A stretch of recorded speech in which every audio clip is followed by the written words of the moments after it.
a stranger arrived at the cottage, veiled in black, and when she lifted that veil, Felix forgot every sorrow he had ever known. Her name was Safie, and through her lessons, the creature learned to speak, learned to read, learned of human history, of wealth and poverty, of love and family, and for the first time asked itself the question it could not answer: what am I? This is Frankenstein. Chapter 13. Mary Shelley, 1818. Midnight Volume. I now hasten to the more moving part of my story. I shall relate events that impressed me with feelings which, from what I had been, have made me what I am. Spring advanced rapidly. The weather became fine and the skies cloudless. It surprised me that what before was desert and gloomy should now bloom with the most beautiful flowers and verdure. My senses were gratified and refreshed by 1,000 scents of delight and 1,000 sights of beauty. It was on one of these days, when my cottagers periodically rested from labor, the old man played on his guitar, and the children listened to him, that I observed the countenance of Felix was melancholy beyond expression. He sighed frequently, and once his father paused in his music, and I conjectured by his manner that he inquired the cause of his son's sorrow. Felix replied in a cheerful accent, and the old man was recommencing his music when someone tapped at the door. It was a lady on horseback, accompanied by a countryman as a guide. The lady was dressed in a dark suit and covered with a thick black veil. Agatha asked a question, to which the stranger only replied by pronouncing, in a sweet accent, the name of Felix. Her voice was musical but unlike that of either of my friends.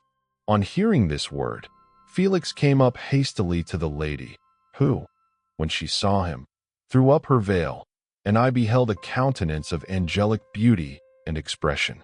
Her hair of a shining raven black and curiously braided, her eyes were dark but gentle, although animated, her features of a regular proportion, and her complexion wondrously fair, each cheek tinged with a lovely pink. Felix seemed ravished with delight when he saw her. She appeared affected by different feelings. Wiping a few tears from her lovely eyes, she held out her hand to Felix, who kissed it rapturously and called her his sweet Arabian. She did not appear to understand him, but smiled. He assisted her to dismount, and dismissing her guide, conducted her into the cottage. Some conversation took place between him and his father, and the young stranger knelt at the old man's feet and would have kissed his hand, but he raised her and embraced her affectionately. I soon perceived that although the stranger uttered articulate sounds and appeared to have a language of her own, she was neither understood by nor herself understood the cottagers. They made many signs which I did not comprehend, but I saw that her presence diffused gladness through the cottage, dispelling their sorrow as the sun dissipates the morning mists. Felix seemed peculiarly happy, and with smiles of delight welcomed his Arabian. As night came on, Agatha and the Arabian retired early. When they separated, Felix kissed the hand of the stranger and said, "Good night, sweet Safie." He sat up much longer, conversing with his father, and by the frequent repetition of her name I conjectured that their lovely guest was the subject of their conversation.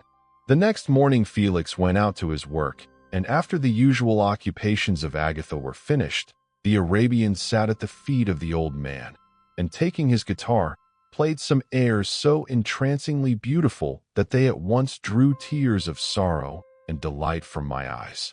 She sang, and her voice flowed in a rich cadence, swelling or dying away like a nightingale of the woods.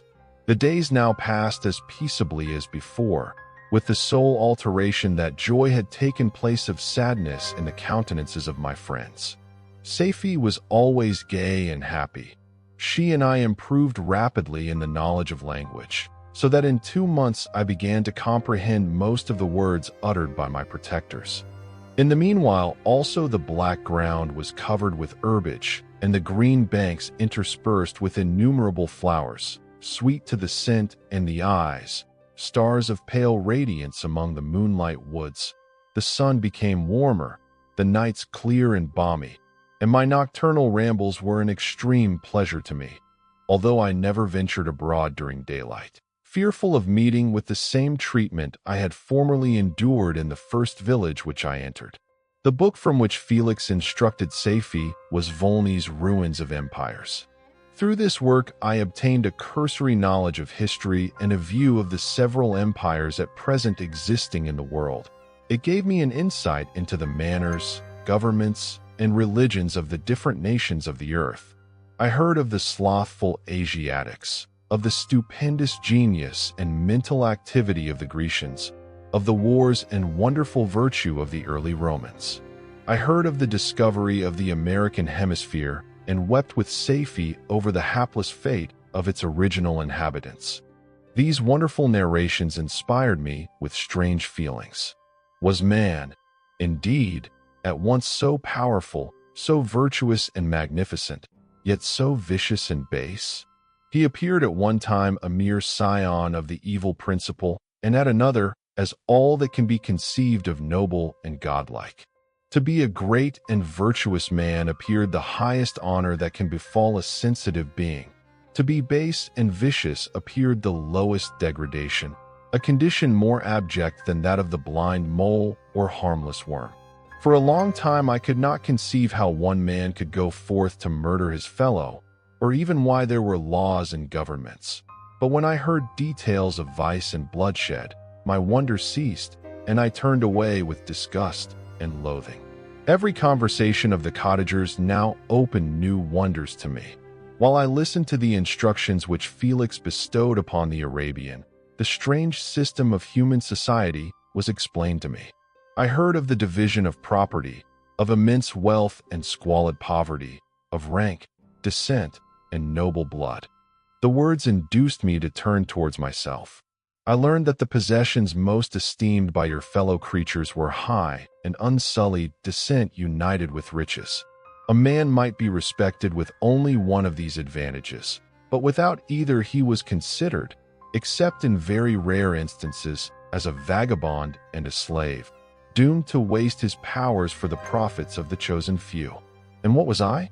Of my creation and creator I was absolutely ignorant, but I knew that I possessed no money, no friends, no kind of property. I was, besides, endued with a figure hideously deformed and loathsome. I was not even of the same nature as man. When I looked around I saw and heard of none like me. Was I, then, a monster, a blot upon the earth, from which all men fled and whom all men disowned?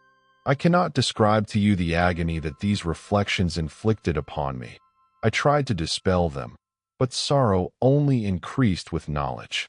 Oh, that I had forever remained in my native wood, nor known nor felt beyond the sensations of hunger, thirst, and heat.